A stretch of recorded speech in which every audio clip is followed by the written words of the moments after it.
아끼는 주일입니다. 지난 어버이날 부모님들 찾아뵙고 즐거운 시간 함께 나누셨나요? 예, 여기 앉아 계신 분들을 뵈니까 부모님을 찾아뵙기보다는 자녀들이 찾아와서 함께 즐거운 시간을 지내셨을 것 같습니다. 저는 아버지를 모시고 있어서 형제들이 찾아와서 함께 식사하는 시간을 가졌습니다. 부모님들이 가장 기뻐하는 일이라면 자녀들과 함께 둘러앉아서 식사하는 것이 아닐까 생각합니다. 그런데 저희 아버지는 용돈 받는 거를 더 좋아하시더라고요. 한 번은 큰 아들이 용돈을 깜빡하고 그냥 갔더니 용돈을 안 주고 갔다고 전화해 보라고 해서 제가 좀 민망했습니다. 아마도 부모님들은 용돈 가지고 오는 자녀를 더 기뻐하는 것 같습니다. 여러분도 그렇습니까? 이렇게 우리는 누구의 자녀이거나 누구의 부모이기도 합니다. 그러나 우리 모두는 다 하나님의 자녀입니다. 어버이 주일을 맞아 우리의 아버지 되시는 하나님을 기쁘시게 하는 일은 무엇일까 함께 나누며 은혜 받기 원합니다.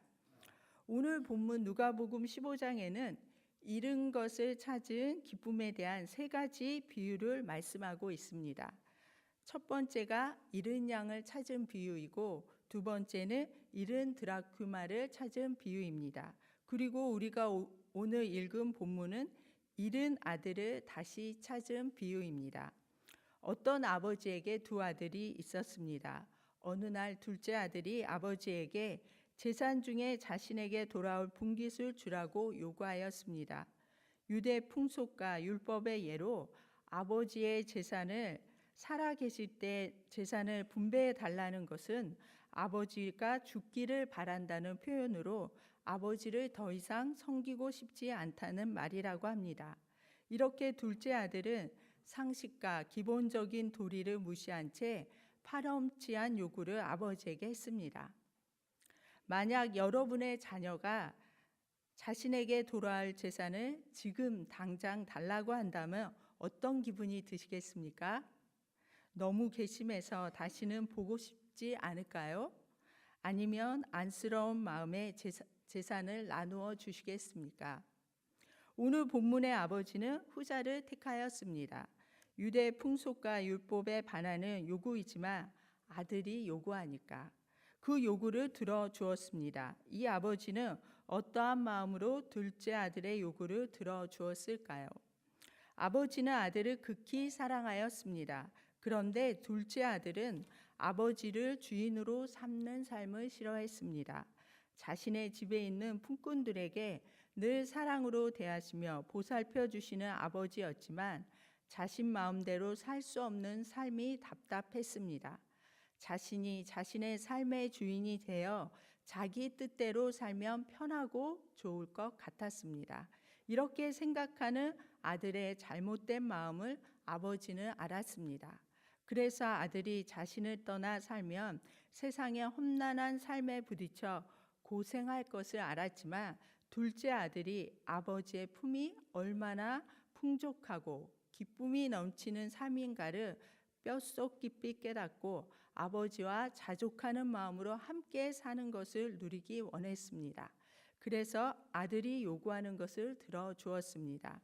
사랑하는 여러분, 아담의 타락 이후 인간은 하나님을 떠나 스스로 삶의 주인이 되어 세상 문화를 이루어 살면서 얼마나 타락된 문화와 죄된 삶을 살고 있는지 모릅니다. 자신들 스스로 엄청난 바벨탑을 쌓으며 스스로의 힘으로 구원을 이룰 수 있다고 생각합니다. 그러나 그 어떤 인생도 하나님을 떠나서는 구원을 얻을 수 없습니다.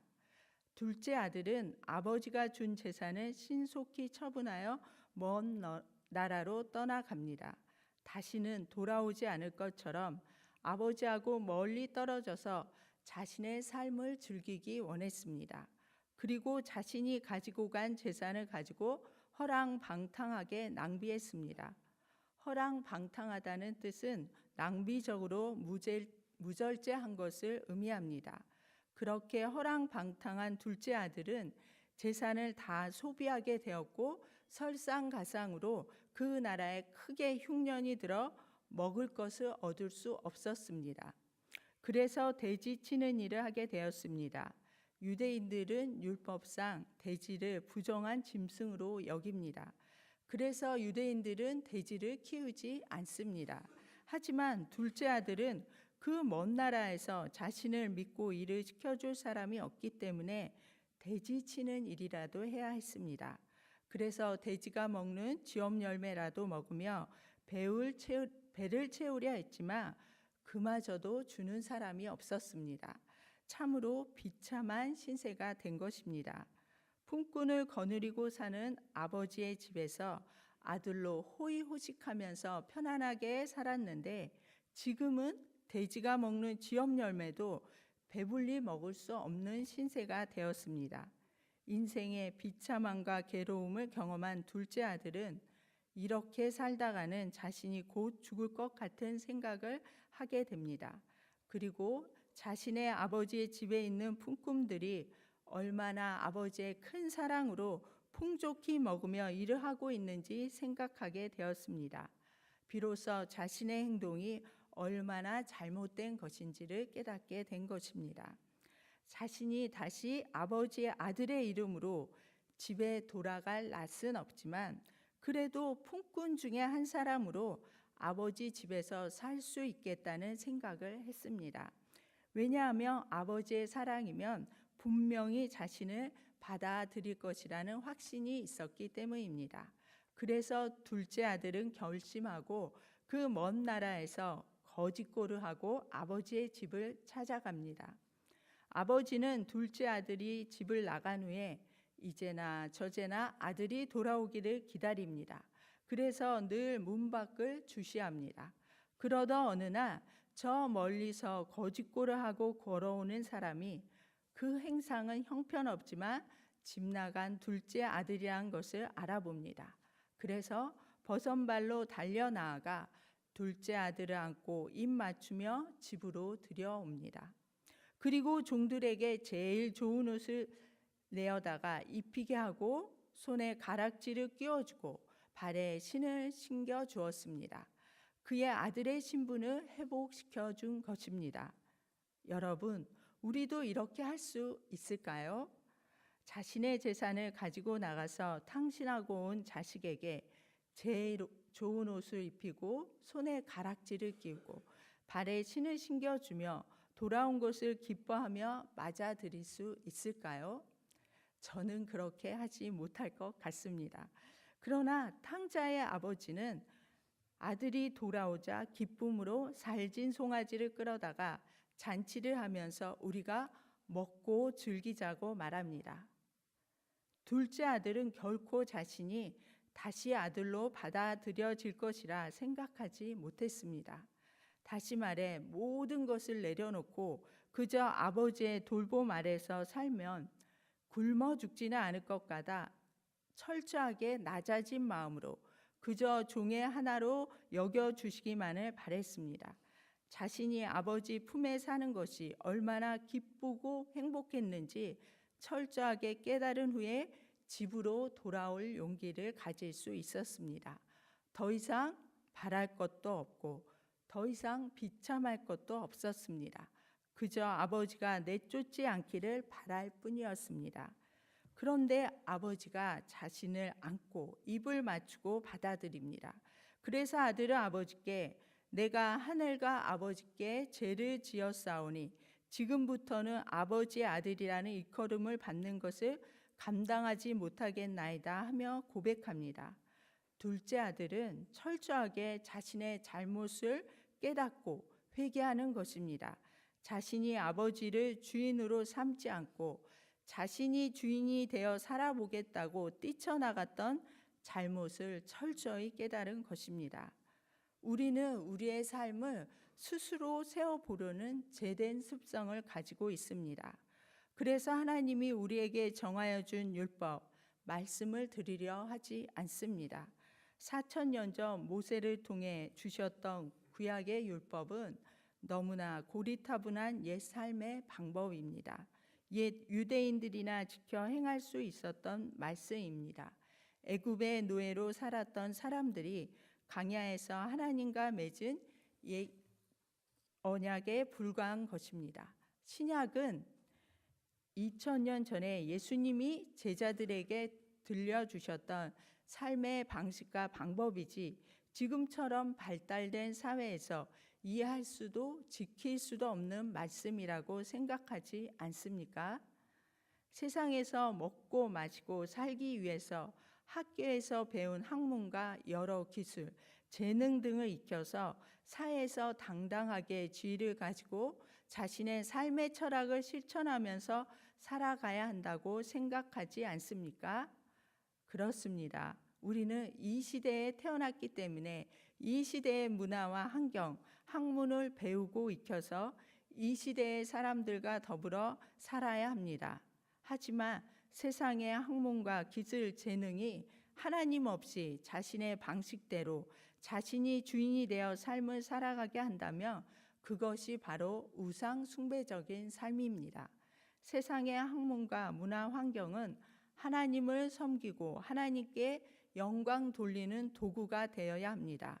그런데 세상의 학문과 방식이 나를 먹여 살린다고 생각한다면 우리는 하나님을 섬기는 삶을 사는 것이 아닙니다. 오늘 본문의 둘째 아들은 아버지가 주인인 삶을 살기 싫었습니다. 그래서 자신이 주인이 되는 먼 나라에 가서 살기를 원했습니다. 우리 그리스도인들이 신앙생활을 하면서도 하나님이 주인인 삶이 아니라 나 자신이 주인이 되는 삶을 산다면 그것이 바로 먼 나라에 가서 자신이 주인이 되어 사는 것과 마찬가지입니다. 먼 나라는 하나님을 떠난 삶을 의미합니다. 이런 둘째 아들을 맞아들이는 아버지는 종들에게 살찐 송아지를 끌어다가 잡으라 하며 우리가 먹고 즐기자라고 말합니다. 그러자 밭에서 일하다가 돌아온 맏아들이 이 광경을 보게 됩니다. 집에서 들려오는 풍악과 춤추는 소리를 듣게 된 것입니다. 그리고 한 종을 불러 무슨 일이냐고 물어봅니다. 종은 당신의 동생이 돌아왔고 당신의 아버지가 건강하게 돌아온 동생을 맞아들이며 살찐 송아지를 잡았다고 말했습니다. 그러자 맏아들은 화가 나서 집에 들어가지도 않습니다. 29절에 보면 화가 나서 집으로 들어오지 않는 맏아들에게 아버지가 나와서 권하자 아버지에게 불평을 쏟아놓고 있습니다. 내가 여러 해 아버지를 섬겨 명을 어김이 없거늘 내게는 염소 새끼라도 주어 나와 내 벗으로 즐기게 하신 일이 없더니 아버지의 살림을 창녀들과 함께 삼켜버린 이 아들이 돌아오매 이를 위하여 살찐 송아지를 잡았나이다 하면서 화를 내는 것입니다. 맏아들은 집에서 아버지가 시키는 일을 묵묵히 하면서 착실하게 생활했습니다. 하지만 아버지의 마음을 이해하지 못했습니다. 동생이 나간 후 늘 동구밭에서 동생을 기다리는 아버지를 보면서 아버지가 동생을 얼마나 기다리는지 이해할 수 없었습니다. 아버지의 마음을 헤아리지 못한 것입니다. 아버지의 마음을 헤아렸다면 동생을 찾기 위해 수고했어야 합니다. 그런데 맏아들은 아버지의 마음을 전혀 이해하지 못했습니다. 그냥 자신에게 돌아올 재산만을 바라보며 둘째 아들처럼 대놓고 아버지를 대적하지는 않았지만 자신이 주인이 되어 자신의 마음대로 살기만을 기다리고 있었을지도 모릅니다. 미국의 목회자 중 유명하신 티모시 컬러 목사님이 지으신 마르지 않는 사랑의 셈이라는 책이 있습니다. 이 책에서 티모시 목사님은 둘째 아들의 아버지를 빗대어 프로디칼 갓이라고 했습니다. 프라디컬이란 낭비하다는 뜻을 가지고 있습니다. 그래서 프로디컬 갓이란 낭비하는 하나님이란 뜻이죠. 둘째 아들이 먼 나라로 가서 가진 재산을 허랑방탕하게 다 써버리며 낭비한 것처럼 그의 아버지도 둘째 아들을 버선발로 맞아들이며 종들에게 살찐 송아지를 잡아 잔치를 베풀라고 한 모습을 보며 그 아버지도 탕자처럼 재산을 낭비한다는 언어적 유의로 표현한 것입니다. 누가복음 15장에는 양을 잃은 목동이 100마리 양 중에서 잃은 양 한 마리를 찾기 위해 99마리를 들판에 놓아둔 채 한 마리의 잃은 양을 찾으려 다녔다고 합니다.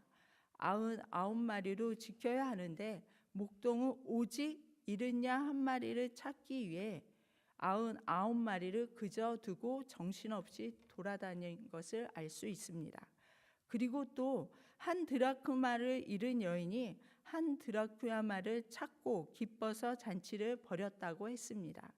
여러분, 한 드라크마는 지금의 돈으로 5만 원 정도 하는 금액입니다.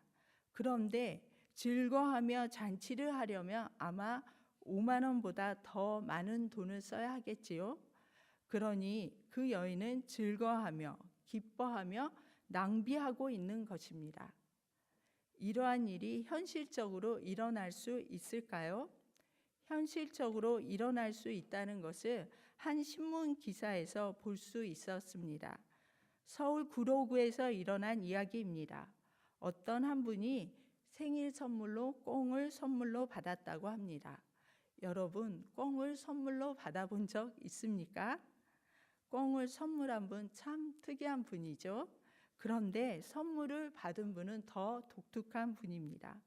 선물 받은 꽁을 구글하고 이름을 짓고 1년 6개월 동안 정성껏 키웠다고 합니다. 그런데 1월달 겨울에 지방 공기가 탁해서 청소를 하면서 창문을 열어두었습니다. 청소기 소리가 커서 놀랐는지 그만 꽁이 창문을 통해 날아가 버렸습니다. 꽁을 찾으러 바로 나가 보았지만 찾을 수가 없었습니다. 그러면 보통 우리네 같으면 안타깝고 아쉽지만 어쩔 수 없다 하며 잃어버리지 않겠습니까? 그런데 이분은 꽁을 얼마나 좋아하고 사랑했는지 그 다음 날에 직장을 조퇴하고 나와서 알바생들을 뽑아서 2,000장의 전단지를 뿌렸다고 합니다. 더 놀랄 만한 사실은 그 전단지에 꽁을 찾아주는 사람에게 사례금으로 얼마를 걸었을까요? 100만 원을 걸었다고 합니다. 놀랍지 않습니까? 여기에서 끝난 것이 아닙니다. 이분이 경희대 유명한 조류학자 유문부 교수를 찾아가서 꽁의 습성상 어디에 숨어 있겠느냐고 물어보았다고 합니다. 지성이면 감천이라고 어떤 분이 전단지를 자세히 보다가 빌딩 지하실에서 보았던 꽁이 생각나서 전화를 해서 꽁을 찾았다고 합니다.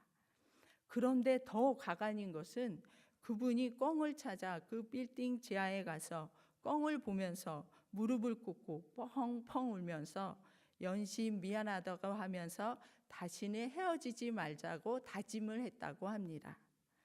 여러분, 우리가 이 이야기를 들을 때 좀 도가 지나치다는 생각이 들지 않습니까? 그런데 이분이 꽁에 대해 그렇게 애지중지했던 것은 단지 꽁 중에 하나가 아니기 때문입니다. 그 꽁은 그분과 사랑의 관계, 인격적인 관계가 형성되어 있었기 때문입니다. 세상에 사람은 많이 있습니다.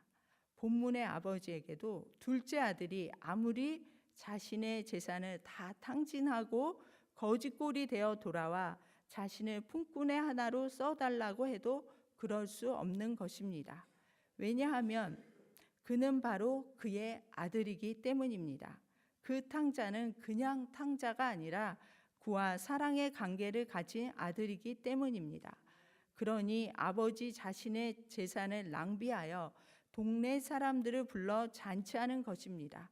잃어버린 아들을 다시 찾은 기쁨에 자신의 재산을 낭비하는 것입니다.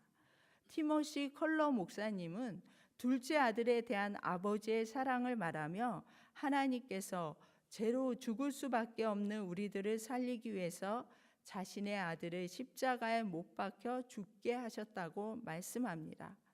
우리 인생사에도 간혹 아버지가 아들을 대신해서 생을 달리했다는 이야기를 들을 수 있습니다. 그러나 신이신 하나님께서 먼지보다도 못한 우리를 구원하기 위해 자신의 아들을 죽이는 이해할 수 없는 사랑을 하셨다 하며 이러한 사랑을 하신 하나님을 낭비하시는 하나님이라 표현했습니다. 하나님은 나를 구원하기 위해 이 세상의 모든 것으로 그 값을 치르는 낭비를 하신 것입니다. 그렇다면 예수님은 왜 이런 하나님의 사랑의 이야기를 오늘 말씀하셨을까요? 누가복음 15장 1, 2절은 이렇게 설명합니다. 모든 세리와 죄인들이 말씀을 들으러 가까이 나오니 바리새인들과 서기관들이 수군거려 이르되 이 사람이 죄인을 영접하고 음식을 같이 먹는다 하더라. 오늘 본문은 예수님이 세리와 죄인들과 음식 먹는 것을 못마땅하게 생각하는 바리새인과 서기관들에게 하신 말씀입니다. 예수님을 잃어버린 한 마리 양을 찾은 주인, 한 드라쿠마를 찾은 주인이 기뻐하며 자신이 찾은 양 한 마리, 한 드라크마보다도 더 많은 비용을 들어 잔치하는 주인의 마음이 얼마나 기뻤는가 말씀하고 있습니다. 잃은 아들을 되찾은 아버지가 이러한 기쁨으로 잔치를 하고 있음을 말씀하시는 것입니다. 그런데 바리새인과 서기관은 이러한 하나님의 기쁨을 알지 못하고 죄인과 세리와 음식을 먹는 예수님을 비난하고 있는 것입니다.